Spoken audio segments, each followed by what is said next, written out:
हजुर सबैजनालाई जय मसी।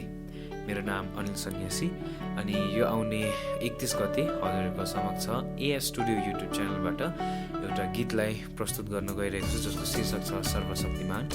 अनि यो गीत चाहिँ परमेश्वरले मलाई जब म रन म्युजिक स्कुल कालिम्पोङमा पढिरहेको थिएँ वर्शिपको बारेमा त्यतिखेर दिनुभयो। अनि यो गीत लेख्दै गर्दाखेरि मेरो हृदयमा यही थियो कि प्रभु तपाईँ कति महान हुनुहुन्छ भन्ने कुराले चाहिँ मलाई अति नै खाइरहेको थियो।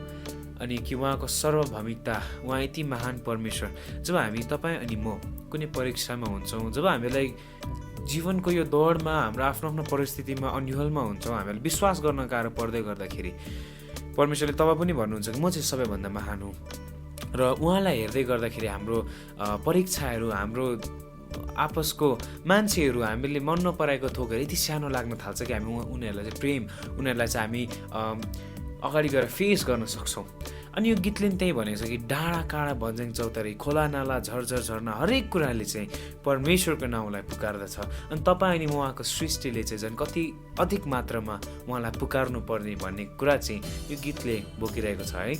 अनि एउटा बाइबल पदलाई तपाईँको म समक्ष राख्न चाहेँ। रोमी 11:36 यसरी भनिएको छ, किनभने सबै कुरा उनीबाट, उनीद्वारा र उनीका लागि हुन्, उनी सदा सदा महिमा होस् है। वचनले भने चाहिँ आज गीतले पनि यही भन्दछ कि तपाईँ सर्वशक्तिमान योग्य हुनुहुन्छ सबै थोकको।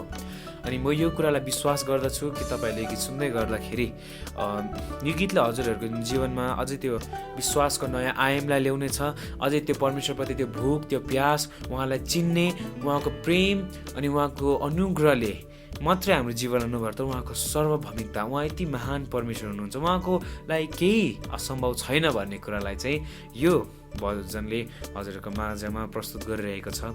अनि म आशा गर्दछु तपाईँले गीतलाई सुन्नुहुन्छ र उहाँलाई नै सबै कुराको महिमा भएको होस्। यो गीत आउने यो 29 तारिक एएस स्टुडियो च्यानलमा रिलिज भइरहेको छ। हजुर त्यहाँ सब्सक्राइब गर्न सक्नुहुन्छ, यहाँ पेजलाई फलो गर्न सक्नुहुन्छ। अनि सबैभन्दा ठुलो कुरा, यो गीत बनाउनुको लक्ष्य, उद्देश्य, स्वार्थ सबै कुरा चाहिँ एउटै हो कि परमेश्वर जो महान हुनुहुन्छ उहाँलाई सबै कुराको महिमा मिलेको होस् भन्ने लक्ष्यले। अनि म आशा गर्दछु तपाईँले गीतलाई सुन्नुहुनेछ र निश्चय नै परमेश्वर तपाईँ अनि तपाईँको घराना, तपाईँको छिमेकीलाई नै परमेश्वरले आशिष दिनुहुनेछ।